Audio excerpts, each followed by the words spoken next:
तो hello homies and welcome to part 7 of mummy चोर। और आज हमारा भाई सेरस कुछ अलग करने वाला है। वो इस स्मैश को रिजेक्ट करने वाला है। तो रेडी हो जाओ और वीडियो को लाइक और चैनल को भी सब्सक्राइब कर दो अगर कर दिया है तो चलिए शुरू करते हैं। तो लास्ट पार्ट में हमारा भाई सेरस इस डीमन को बहुत ही बैड तरीके से इस वॉल्केनो में डाल के इसकी फील्डिंग सेट कर देता है और फिर हमारा भाई येलो ड्रैगन में ट्रांसफॉर्म हो जाता है। और भाई का एक बार डिजाइन तो देखो यार, स्मैश।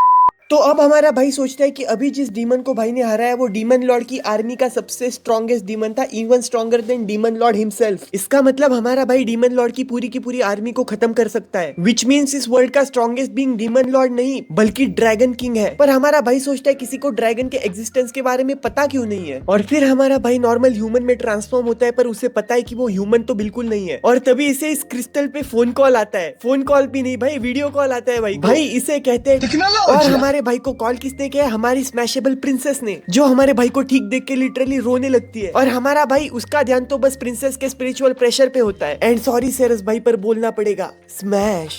भाई चिल्ला नहीं सकता, नहीं तो पड़ोसी बोलेंगे दिन रात स्मैश स्मैश क्यों करता रहता है। एनीवे हमारा भाई सोचता है कि मुझे इन्हें बताना पड़ेगा कि अब मैं ह्यूमन नहीं हूँ, और अगर मैंने प्रिंसेस के साथ कुछ किया, समझ रहे हो ना, तो वो सब करने के बाद भी she won't be able to have a child. Just imagine करो 9 महीने बाद डॉक्टर आएगा और बोलेगा कांग्रेचुलेशंस तुम्हें ड्रैगन हुआ है। भाई ये देखने में मजा तो आएगा, पर अभी हमारा भाई बहुत सैड फील करता है और कहता है कि अगर मैंने पहले प्रिंसेस से शादी कर ली तो अगला किंग कौन बनेगा उसमें भी कंट्रोवर्सी हो सकती है। इसके बाद हमें फॉर्मर सेंट सिसिलिया को दिखाया जाता है, जो बताती है कि उसकी पार्टी ने डीमन लॉर्ड से फाइट की थी, but demon Lord defeated them and पूरी पार्टी को डीमन लॉर्ड ने मार ही दिया था। बट उसे एंड स्वॉर्ड सेम को शिजुको ने समहाउ बचा लिया था। एंड भाई मैं ये सेम चीज 2 बार कर रहा हूँ, वीडियो मैंने पहले ही पूरी बना ली थी भाई। लाइफ में फर्स्ट टाइम मैंने स्क्रिप्ट बनाई और भाई मैं बके जा रहा हूँ पर रिकॉर्डिंग का मैंने बटन ही ऑन नहीं किया।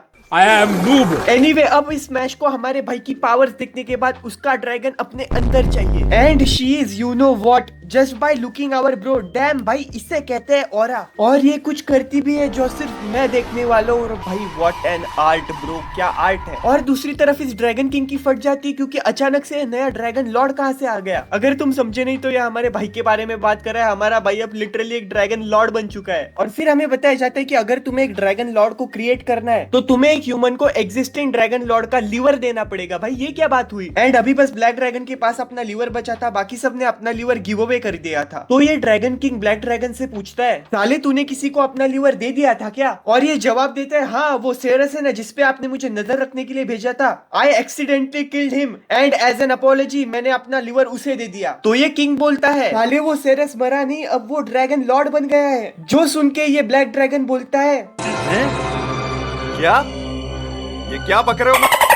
तो भाई देखो ऐसा है, ड्रैगन लॉर्ड बनना इतना भी आसान नहीं है। अगर तुम्हारे पास ड्रैगन लॉर्ड की किडनी भी हो, there is very low chance कि तुम अपने ऊपर कंट्रोल कर पाओगे किडनी ट्रांसप्लांट के बाद। तुम बस एक माइंडलेस मॉन्स्टर बन जाओगे। Per hour bro is special. देख रहे हो दूध की पावर। तो ये किंग इसे और इस ब्लू ड्रैगन को भेजता है so that they can explain him some rules of dragons. और भाई ये ब्लू ड्रैगन की आंखें तो देखो भाई, ऐसे क्यों देख रही है। स्मैश।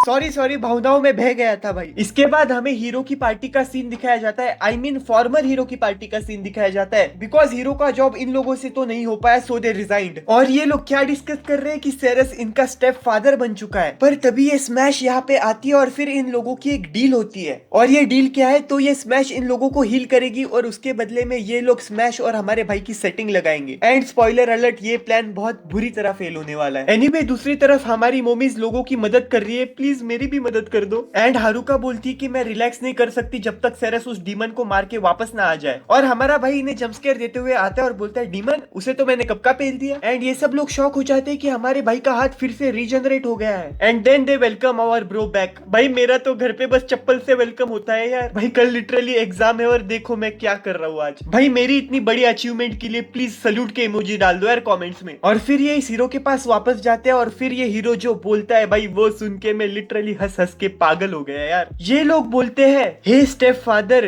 क्या आप हमारी पार्टी को फिर से ज्वाइन करेंगे? और ये लड़की तो बोलती, क्या मैं आपसे तुम्हें पापा बोल सकती हूँ? ओह हेल नो भाई। And just look at our bro, he is disgusted. वो बोलता है, मुझे बस सेरस ही बोलो। क्या सेरस भाई, मैं होता तो मैं तो अपने दोस्तों को ये बोलते हुए सुनना चाहता हूँ। और फिर ये हीरो इस फॉर्मर सेंट को हमारे भाई से इंट्रोड्यूस कराता है। ये सेंट इस हीरो को बोलती है, मेरी तारीफ कर। और भाई ये जिस लेवल की तारीफ करने वाले हैं भाई, ये पहली लड़की बोलती she is is a nice woman, ये दूसरी बोलती है she is a wonderful person, पर ये तीसरी लड़की बोलती है इसके बहुत बड़े हैं। भाई तुम सोचो, तुम अपने दोस्त को किसी लड़की से इंट्रोड्यूस कर रहे हो और तुम क्या ये बोलोगे ये है मेरा दोस्त कालू, इसका काला और छोटा है। फिर ये सेंट बोलती इन हीरो से तो कुछ होने नहीं वाला, ये सीधा हमारे भाई के पास चिपक के जाती है और बोलती मुझे तेरा ड्रैगन चाहिए, I mean, मुझे तेरी वाइफ बनना है। तो हमारा भाई बोलता है मेरी 5वीं बीवी ऑलरेडी कंफर्म है, मैं प्रिंसेस से शादी करने वाला हूँ और मुझे और बीवियां नहीं चाहिए। Bro is literally suffering from success. भाई ऐसे मुंह पे रिजेक्ट मत कर भाई, नहीं तो तू भी ड्रम में मिलेगा। और अगर तुम्हें इसका मतलब समझ में नहीं आया then you are lucky bro, तुम दुनिया के पाप से दूर हो। एनीवे ये हमारे भाई को बोलती मुझे कोई प्रॉब्लम नहीं, मैं तेरी छठी बीवी बन जाऊंगी। वैसे भी शिजुको एंड सायो मेरी मास्टर है और हम बहनों जैसे हैं। We know where this is going. और फिर ये बोलती है कि मैं हारुका और मिसाकी दोनों को बहुत अच्छे से जानती हूँ। तो हमारा भाई बोलता है ये क्या बात हुई, हम अभी तो मिले हैं। बट सिसिलिया उसे कुछ फर्क नहीं पड़ता, वो सीधा हमारे भाई से चिपक जाती है। और अब हमारा भाई जो बोलेगा वो लिटरली मैंने अपनी जिंदगी में कभी सोचा नहीं था। वो बोलता है, वो गुस्से में बोलता है you are heavy, what the hell. ना भाई, the amount of disrespect is insane. और उसका चेहरा तो देखो, शी इज लिटरली शॉक्ड। इसके बाद वो भाई से दूर हटती है और उसे कहती कि पोपे ने मुझे परमिशन दे दी तुझसे मैरिज करने के लिए। और ये पोपे क्या नाम है यार, पोपे मतलब ये बुढ़ा। और ये इस चर्च का कुछ प्रीस्ट या कुछ तो है जिसके पास कुछ अथॉरिटी है। वो सब छोड़ो, उसने भाई के लिए कुछ मैसेज छोड़ा है जो सुन के मजा आ गया यार। वो ये मैसेज में बोलता है फेरस you are the true hero, the most holy being and excelled person, you have been given Kohness castle and its surrounding territories as well as hand of Sicilia in marriage. मतलब भाई को जमीन और लड़की दोनों फ्री में give away में मिल गई। हमारा भाई सोचता है पहले मुझे लगा था कि ये मेरी ड्रैगन की पावर देख के डर जाएंगे, पर अब ये मेरी पावर का इस्तेमाल करना चाहते हैं मुझे अपने किंगडम में जगह देके। और फिर हमारा भाई बोलता है आई एक्सेप्ट योर रिवॉर्ड, बस एक कंडीशन पे कि अगर मेरी सारी बीवियां अग्री करती है तो। इसकी बीवियां सिसिलिया से बस एक सवाल पूछती है कि अगर फ्यूचर में कुछ हुआ तो क्या तू चर्च की बात मारेगी या सेरस की। तो ये बोलती है सेरस की एंड दैट्स इट। ये बोलती है हाँ परमिशन है, तू कर ले इससे भी शादी, पर हमारी भी एक कंडीशन है कि तुझे बस इससे नहीं बाकी तीनों प्रिंसेसेस से शादी करनी पड़ेगी। भाई मैं ये मान ही नहीं सकता, ये भाई हैकिंग कर रहा है, ये हैकर है भाई, ये कैसे पॉसिबल है। हमारा भाई बोलता है क्या तीनों से क्यों शादी करनी है। तो इसकी बीवियां एक्सप्लेन करती कि अगर तूने सिसिलिया से शादी की तो इस कंट्री के चर्च के पास बहुत ज्यादा पावर आ जाएगी और कंट्रीज के बीच में पावर का इम्बैलेंस हो जाएगा, पर अगर तूने सारी प्रिंसेस से शादी कर ली तो सारी कंट्रीज में पावर का बैलेंस बना रहेगा। नहीं भाई मानना तो पड़ेगा, भाई का स्ट्रगल तो है, कंट्रीज के बीच में बैलेंस बनाने के लिए हमारा भाई सैक्रिफाइस कर रहा है लड़कियों से शादी करके।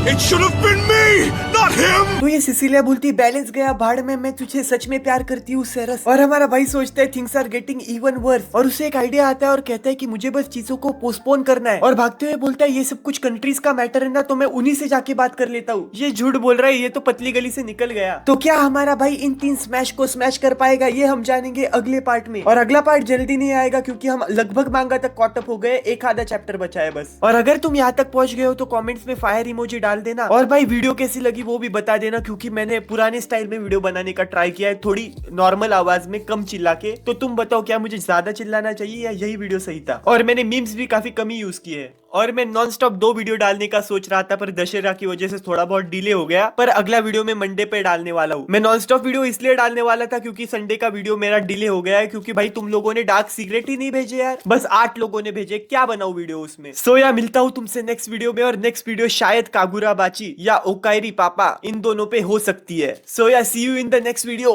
पीस आउट यार।